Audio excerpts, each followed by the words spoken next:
Hello everyone, I'm Yazan Ibrahim, or as some of you might know me, Yazan Abu Ghosh. Today we're going to dive into a fascinating and essential topic, Fraud Examiner's Section 4, Fraud Prevention and Deterrence, 4.1, Understanding Criminal Behavior. Let's begin by exploring the roots of behaviorism and how a scientist's vision in the mid-20th century still shapes the way we understand and prevent fraud today. F. Skinner and Behaviorism. Burgess Frederick Skinner challenged the idea of mysterious free will, arguing instead that our actions are shaped by consequences. Under his model, behavior follows a three-part pattern: antecedent, response, consequence, so that responses rewarded become more frequent, and those punished fade away.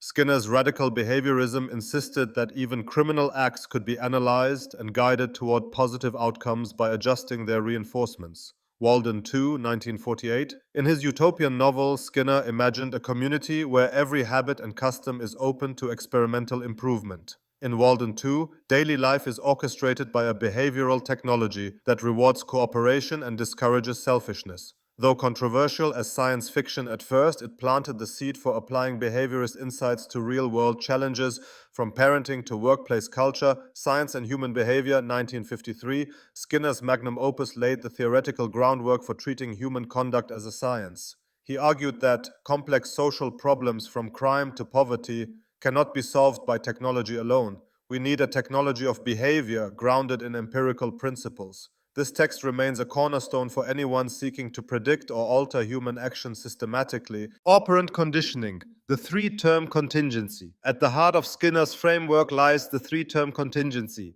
An antecedent signal triggers a response, which is followed by a consequence that shapes future behavior. By manipulating antecedents, e.g. clear policies, and consequences, e.g. rewards for honesty, organizations can steer conduct toward integrity and away from fraud. Applications of Skinner's ideas law attorneys sometimes invoke behaviorist concepts to explain why a defendant acted under mitigating circumstances, the idea that altering environmental conditions can redirect behavior. By highlighting stressors or lack of guidance, they show how criminal actions emerge from context rather than innate evil. Management modern incentive structures, bonuses for hitting targets, public recognition for teams are direct heirs of Skinner's reinforcement principles. Studies demonstrate that well-timed specific rewards boost performance more sustainably than punitive oversight. Behavioral analysis and fraud prevention. Behavioral analysis in fraud examination.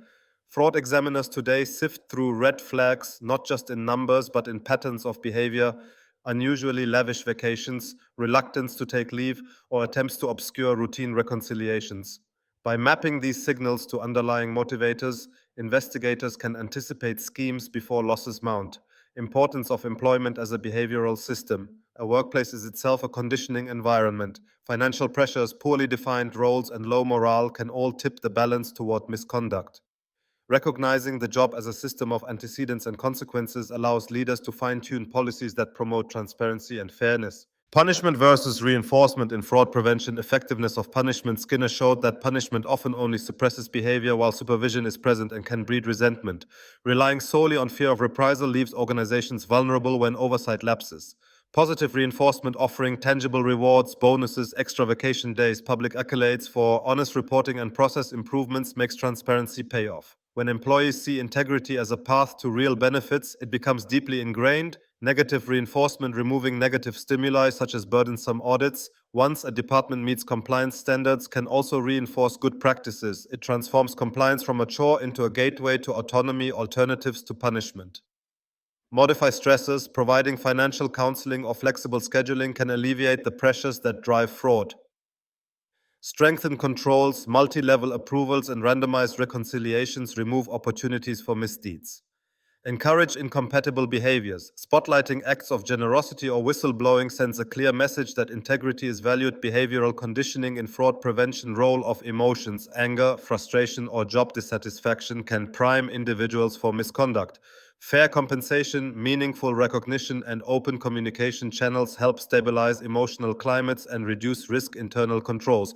By redesigning processes, such as requiring dual authorization on payments, organizations preempt fraudulent behavior by eliminating the very conditions that enable it.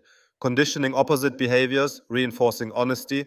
through peer-to-peer recognition programs or sharing success stories, cultivates an environment where deceit feels socially anomalous. High-stakes criminals' reinforcement of fraudulent behavior.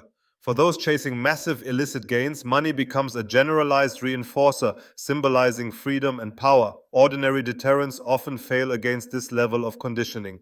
Challenges in prevention. Countering high-stakes schemes demands reshaping incentives at the top, linking executive pay to long-term integrity metrics, enforcing independent oversight, and fostering a values-driven culture that rejects the glamour of ill-gotten wealth.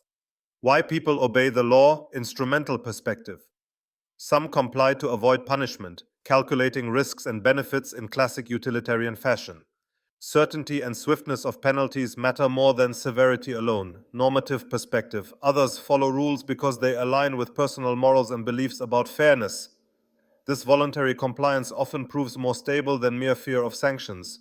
Legitimacy and voluntary compliance. When people view authorities as morally rightful, they buy into rules even at personal cost.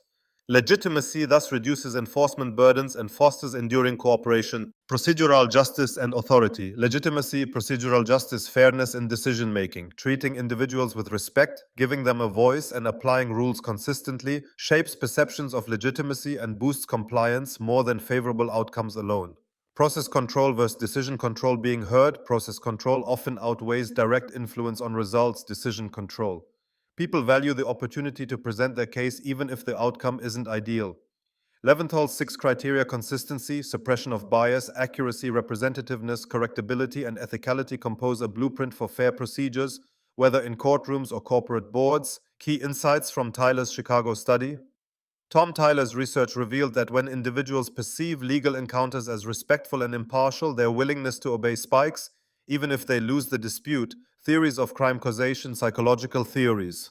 From Freud's conflict model to cognitive frameworks, these views focus on individual reasoning, moral development, and personality traits as drivers of criminal acts. Sociological theories. Social structure perspectives, like Robert Merton's strain theory, argue that disparities between cultural goals and means fuel crime. When legitimate paths to success narrow, some turn to illicit shortcuts. Biological theories. Biosocial criminology points to genetics, neurochemistry, and brain structure as factors influencing impulsivity and aggression.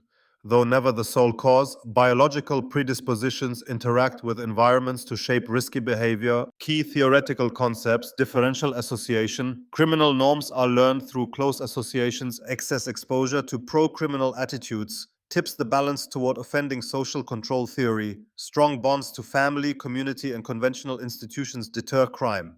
When attachments, commitments, and beliefs weaken, tendencies toward deviance increase. Differential reinforcement theory. Behavior is shaped by the balance of rewards and punishments. If crime consistently yields more rewards or fewer sanctions than honest alternatives, it persists. Shifting that balance is key to prevention. Bringing it all together.